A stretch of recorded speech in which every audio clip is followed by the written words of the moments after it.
Poštovani gledatelji, dobrodošli u još jednu emisiju ICT na Ti. Moje ime je Dražen Tomić, ja sam glavni urednik portala ICT Business Info. Možete nas pratiti na svim našim društveno-mrežnim kanalima, na našim IPTV kanalima u cijeloj regiji, na 10 lokalnih TV postaja. Naravno, ne možete reći da nas ne možete pratiti, a danas pričamo o izvozu softvera, o Trumpu, o svim raznim zanimljivim temama, a naš današnji gost je Ivan Bešlić, predsjednik udruge CISEX, odnosno Hrvatskih izvoznika softvera. Dobar dan i dobrodošli. Hvala i na pozivu, naravno. Za početak, Hrvatska udruga izvoznika softvera, nezavisnih izvoznika softvera, je nastala sad već prije puno IT-evskih godina i sad radite nekakav rebranding. U samoj udruzi više nisu samo izvoznici softvera, nego većinom su to zapravo IT firme, startupi koji se bave IT rješenjima. Kako vidiš 2025. za CISEX i kakvi su neki planovi sa tim rebrandingom i svima onima što čeka CISEX?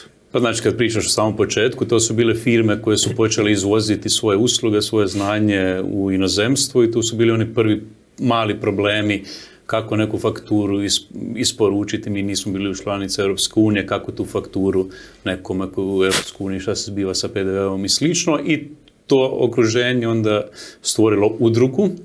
Danas je udruga znatno drugačija, imamo puno firmi koje rade vlastite produkte, imamo čak i neke firme koje su tehnologija, hardware plus software, tako da želimo nekako objediniti sa novom brand strategijom, da se ono što ima zajednički nazivnik IT, tehnologija, nekako to povežemo i sa novim imenom udruge na kojem upravo radimo i želimo napraviti jedan iskorak cjelokupne industrije u Hrvatskoj. Kada gledaš rezultate CISEX-a u prošloj godini, kada gledamo tvrtke koje su, iako još službeni poslovni rezultati nisu izašli, a i tvrtka koji si ti suosnivač Sofascore, vidi se da je rast ipak minimalan, ali nastavljen, iako su postale neke možda i prognoze onako malo crne, koje su govorile da neće biti nekog rasta, ipak je rast ostvaren. Kako vidiš da se tvrtke unutar CISEX-a prilagođavaju ovoj trenutnoj situaciji? U kojem smjeru vidiš da se hrvatsko tržište IT rješenja i usluga razvija? Mi imamo jedne preliminarne podatke koje je radila gospođa Barančić, to je bila jedna anketa među članovima udruge i po toj anketi mi smo ipak uspjeli nekako po ukupnom prihodu zadržati blagi rast. Ono što se tek moramo dobro suočiti sa tim brojevima za par mjeseci kad vidimo profite tvrtki. Profiti ipak dolaze tek tamo negdje u 5. mjesecu. Ono što se ja bojim je da zapravo da je opao profit, odnosno da su svi ovi troškovi rasta kojeg nekako vidimo u svim segmentima života su utjecali i na IT tvrtke, od najma ureda, od ukupnog povećanja i hardverskih nekakvih softverskih rješenja, tako da postoji jedna mogućnost da smo mi uspjeli povećati prihode u 2024. ali bi se moglo dogoditi da nam je zapravo profit znatno opao i da možda još uvijek mi imamo jedan period u kojem će se sve tvrtke morati malo reinventirati i vidjeti u sebi šta trebaju popraviti. Kada govoriš o toj reinvenciji, odnosno restrukturiranju, kako to vole menadžeri zvati, u kojem smjeru će to restrukturiranje ići? Jer postoje neke bojazni da bi to moglo ipak, iako ti preliminarni podaci pokazuju da je bio i blagi rast i zaposlenosti, no međutim, očito je da i geopolitička situacija do koje ćemo doći kasnije zapravo gura sve te tvrtke u nekom smjeru u kojem možda će i biti problem kako zadržati ljude na prilično visokim plaćama. Znači treba ostvarivati vrlo visoke prihode da bi se te plaće isplaćivale, obzirom da IT tvrtke zapravo najveći trošak imaju ljude. Ono što je moj dojam je da smo nekako u zadnjih 10 godina da smo jednostavno sa tržišta sve tvrtke su zapošljavale bilo tkoga tko je želio raditi u IT-u i bilo čak i određeno natjecanje čak i među našim članicama. Cilj je bio tko god je pri završetku fakulteta da on već mora biti negdje beziciran, već mora neki predugovor ili suradnje postaviti sa svima studentima. I ono što se dešavalo da apsolutno svi su završavali u tvrtkama. No, sad ipak dolazimo do jednog pojma performance koji nije bio toliko aktualan u prethodnim godinama. Sada će se ipak tvrtke morati zapitati projekte koje rade, jesu li isplativi ili da li su svi ti pojedinci sa visokim plaćama zaslužuju visoku plaću ili tu treba napraviti neku segmentaciju. Ono što ja vidim je da će kvalitetni zaposlenici firmama vrijediti još više, dok će se sa određenima trebati malo porazgovarati da se vidi kako unaprijediti njihov rad, brzinu i kvalitetu. Kada govorimo o tom restrukturiranju firmi, vidjeli smo da je jedna od većih domaćih IT tvrtki nedavno se ugasila, obzirom da su ostali bez svog najvećeg klijenta. Koliko misliš da je to problem hrvatskim tvrtkama zapravo da se orijentiraju na jednog ili dva klijenta, obzirom da s jedne strane prije svega zbog svoje veličine ne mogu opsluživati zapravo tako velike klijente? Pa to je svakako jedan veliki problem, ali rješenje nije toliko jednostavno. Često se komentira joj kriva je uprava zašto nisu našli 3 velika klijenta. No ipak u ovim godinama malo određene stagnacije, ono što ja čujem među članovima udruge, zapravo da je teško doći do novog klijenta i svi rade sa klijentima sa kojima su već radili. Tako da jedna od potencijalnih inicijativa u kojoj se razmišlja je da se te manje hrvatske tvrtke ipak možda spoje u neku kombinaciju, pa ako je 5 tvrtki radilo svaka za jednog velikog klijenta, da možda ipak se napravi neka kombinacija gdje bi 5 tvrtki radile softver za 5 klijenata. Ipak mi moramo razmisliti o tome jesu li ovi modeli izrazito malih tvrtki dugoročno održivi u ekosustavu Hrvatske.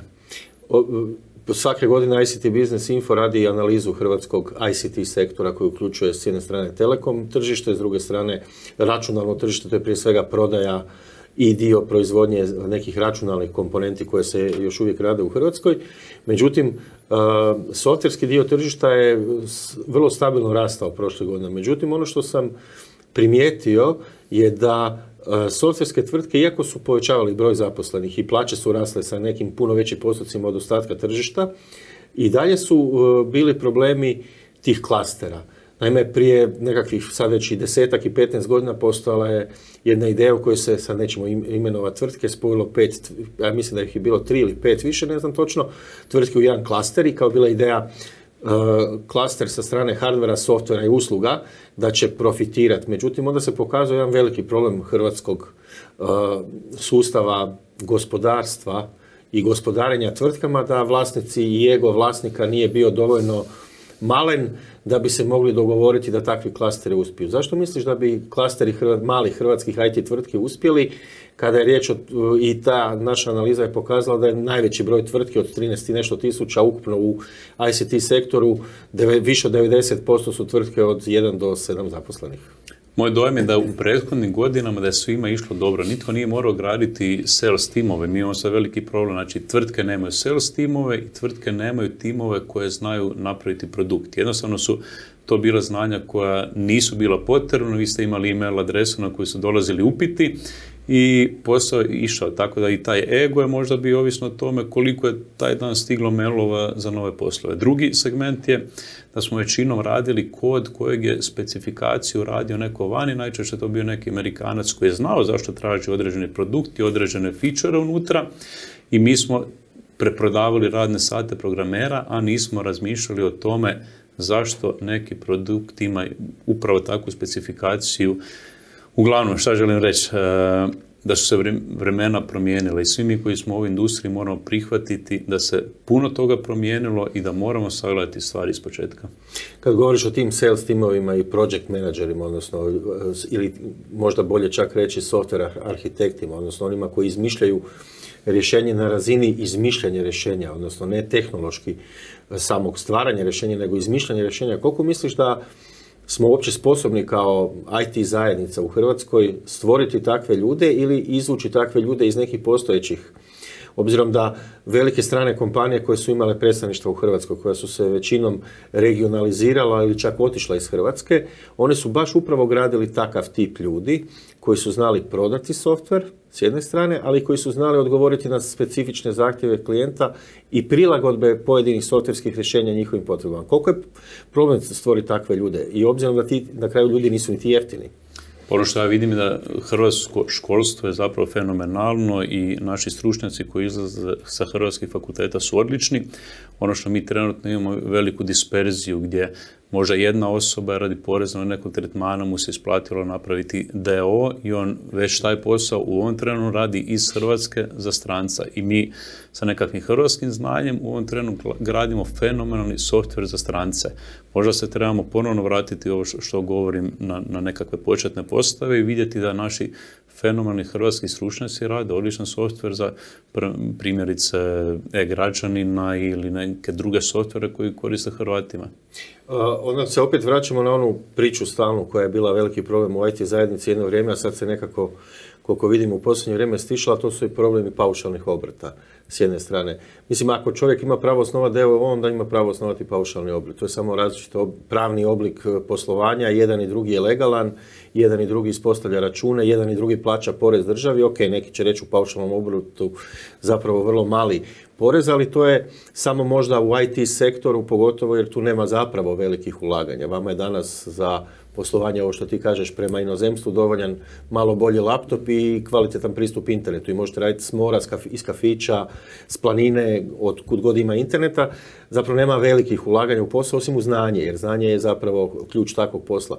Koliko vidiš da se ta paradigma može promijeniti, da možemo sad vratiti te ljude koji rade bilo preko paušalnih obrta, bilo preko vlastitih firmi za strance, obzirom da je pitanje da li im se može ponuditi adekvatna financijska naknada, jer ne možemo mu ponuditi da dođe živjeti ovdje jer već živi ovdje, znači život mu je drugačiji nego da živi u nekom New Yorku ili nekom takvom velikom zapadnom gradu, u Berlinu, u Frankfurtu, u Parizu ili u Londonu, gdje je možda ritam života puno ubitačniji nego u Hrvatskoj, a s druge strane i možda i nesigurnije. Kako njega uopće vratiti sad da radi i stvara softver u Hrvatskoj? Pa to se može napraviti kroz puno mjera. Mjera bi trebala ići u smjeru da se gleda finalni output, odnosno taj nekakav proizvod i da se gleda know-how. Ako hrvatska tvrtka napravi kvalitetan proizvod, on se može skalirati puta 10 puta, 100 puta 1000 i on zbilja može donositi milijune profita u Hrvatsku.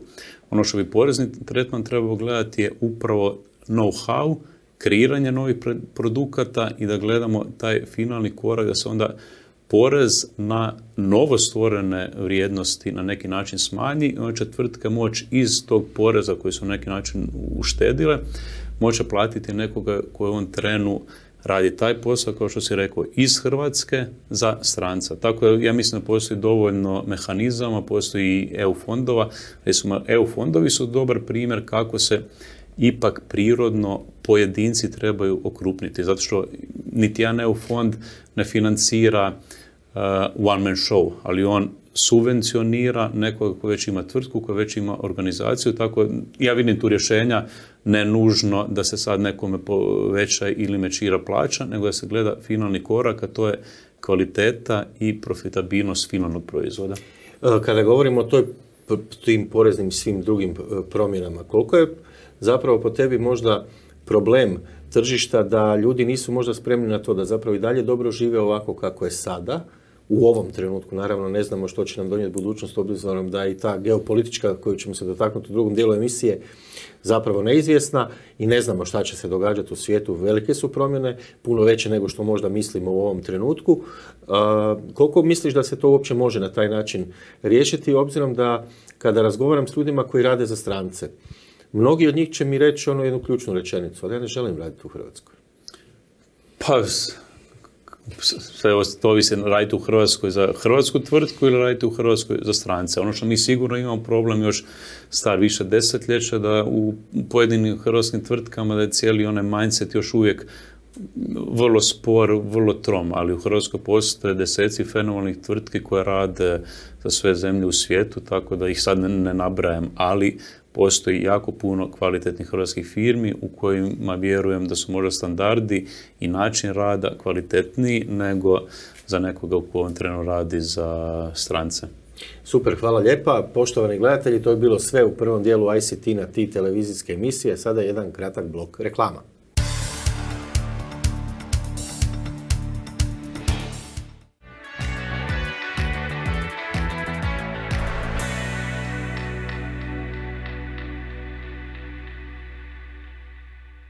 Hej, svi vi koji imate svoj biznis. Da, svi vi s poduzetničkim duhom. To smo mi! Da, upravo vi. Vi koji se znate suočiti s izazovom, a vaš novi izazov je prelazak na digitalno. Digitalizirajte svoje poslovanje i učinite ga sigurnim.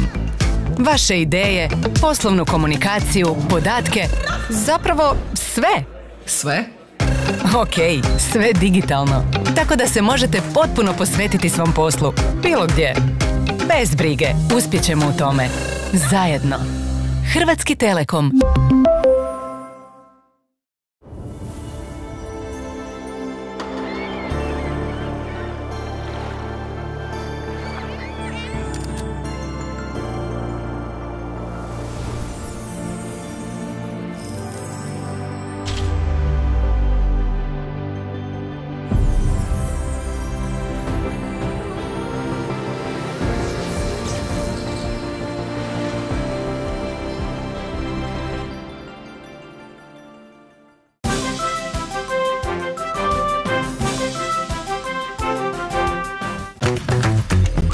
Dream je digitalna agencija koja radi mobilne i web aplikacije. Da nema interneta mog radnog dana ne bi bilo. Ja smatram brzi optički internet vodom i hranom. Možda čak i neko Formula 1 više kao Formula E. Znači, u svakom trenutku neko nešto dohvaća sa servera i neko nešto spušta na server. Telemach optika nama olakšava da klijentima izgradimo snove, a klijentima olakšava da vide koliko smo ih dobro izgradili. A i više nije bitno ako neko streama nekakav film sa strane po skrivečki, ostalima sve radi. Doživi najbržu optiku već od 20,90 € mjesečno. Telemach.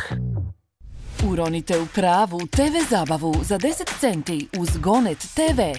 Uživajte u moru TV kanala i zahvaljujući najdužem gledanju unatrag, gledajte svoje omiljene sadržaje onda kad imate vremena. Apsolutno gdje god želite.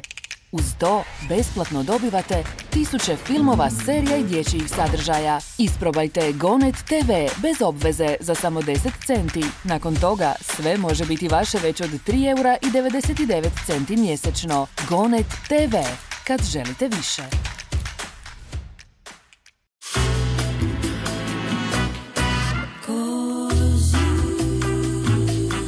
Istražite i uživajte u popustima i ekskluzivnim ponudama koje vam svaki mjesec donosi Magenta Moments.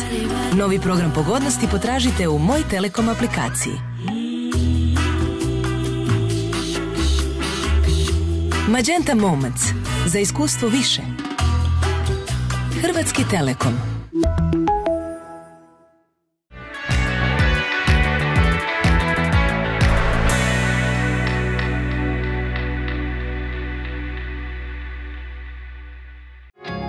Tek ste pokrenuli tvrtku ili želite razvijati svoj posao? Odaberite fiksne i mobilne usluge u Magenti 1 Biznis, a mi vas nagrađujemo budžetom koji možete iskoristiti na mobilne uređaje po vašoj želji. Što više usluga odaberete, veći budžet dobivate. Najbolji partner za vaš posao. Hrvatski Telekom.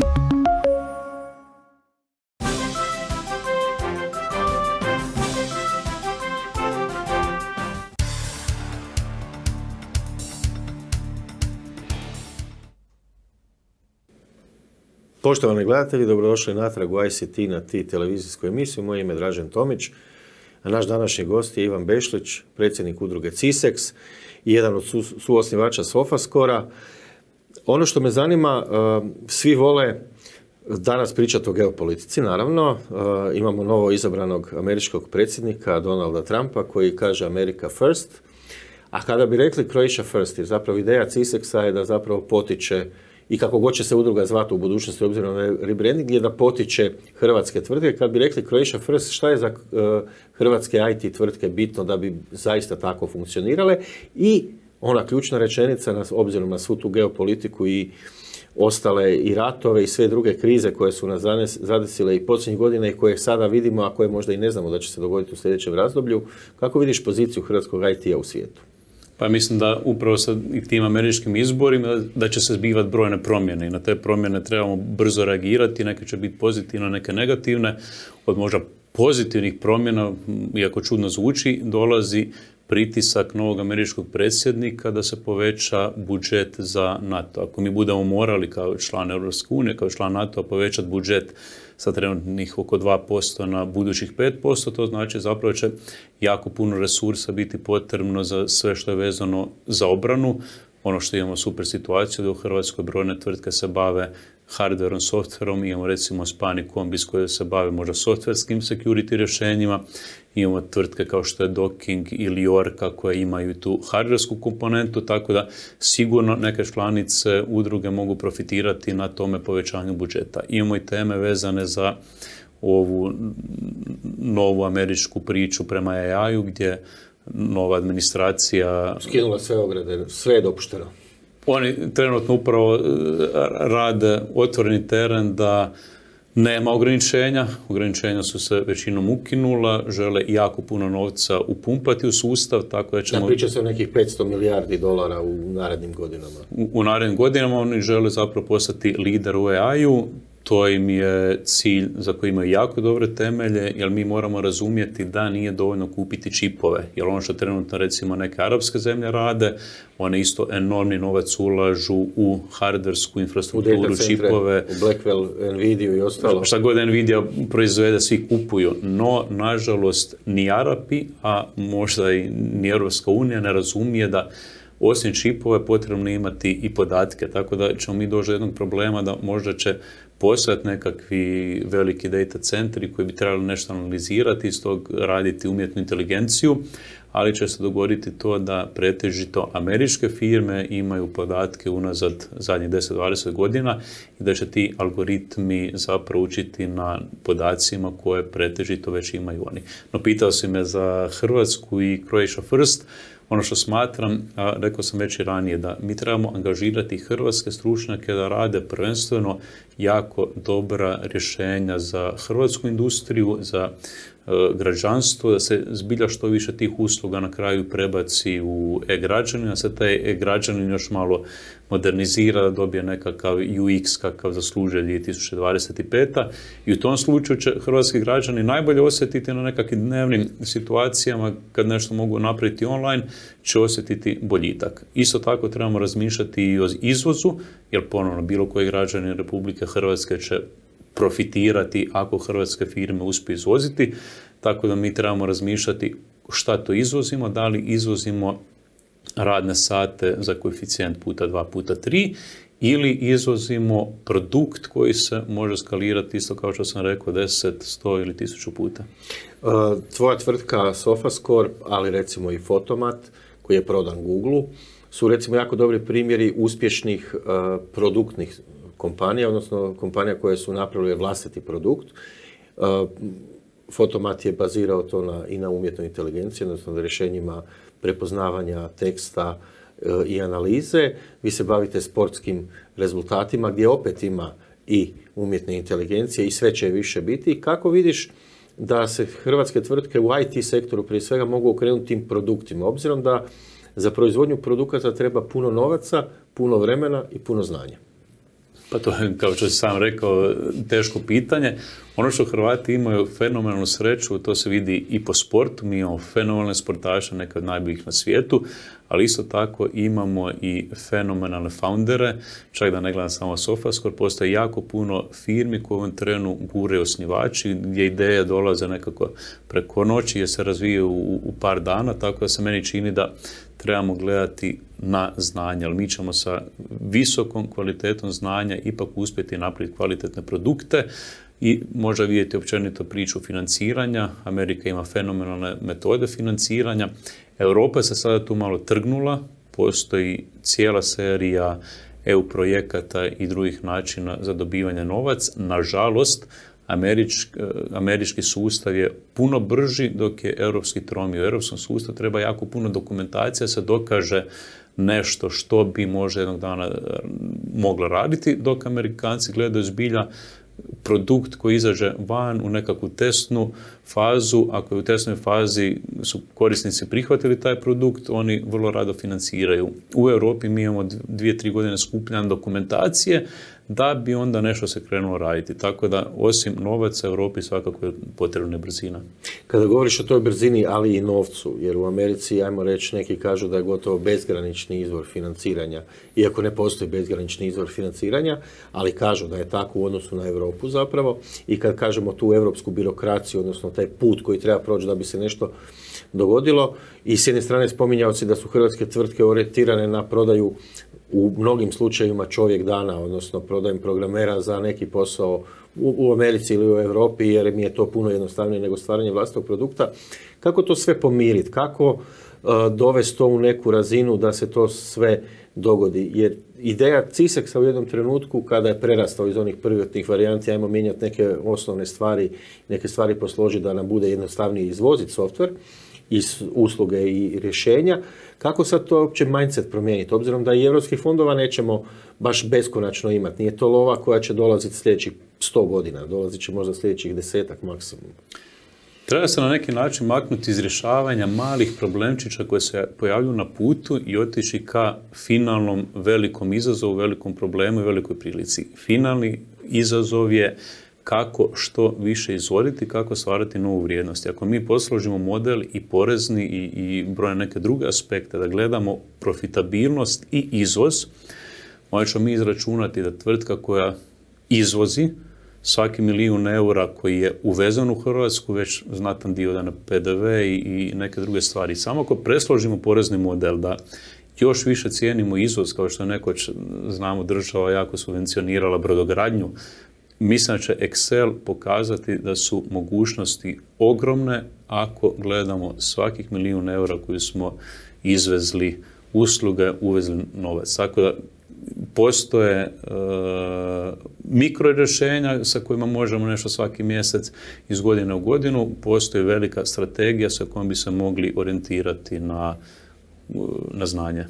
Kada govorimo recimo i o SofaScore-u koji ima, koliko smo rekli, 30 milijuna aktivnih korisnika svaki mjesec, to su ogromne brojke i Fotomat je imao stotine i preko 100 milijuna downloada i aktivnih korisnika svaki mjesec, pa zato je to jedan od razloga zašto ih je Google kupio i naravno sve ono što stoji tehnološki iza Fotomata.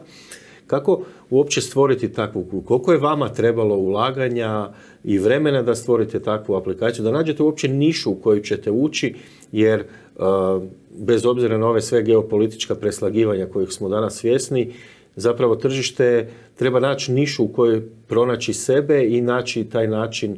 I naravno uvijek dolazimo do onog problema, Hrvatska je jako malo tržište, hrvatske tvrtke kada rješavaju neki problem i stvaraju neko novo produktno rješenje, trebalo bi gledati prvo cijelu Europu. Što opet nije jednostavno, jer u Europi imate 10 različitih, naravno i više jezika, zakonodavstava, znači korisnici su različiti i po načinu i po tipu funkcioniranja prema produktima. Kako onda uopće to pomiriti? A u Americi je to zapravo vrlo jednostavno. 380 i nešto milijuna stanovnika, jedna država zapravo, bez obzira što oni imaju 52 savezne države, to puno jednostavnije funkcionira, stvoriti produkt koji će se puno brže primiti i naravno na taj način privući investitore i osigurati rast. Pa recimo SofaScore kad je nastalo u prvim početcima, mi smo krenuli kao platforma na engleskom jeziku i nama je prvi sljedeći jezik zapravo bio hrvatski, sa kojim smo učili prevoditi na trenutnih 50 jezika na svijetu.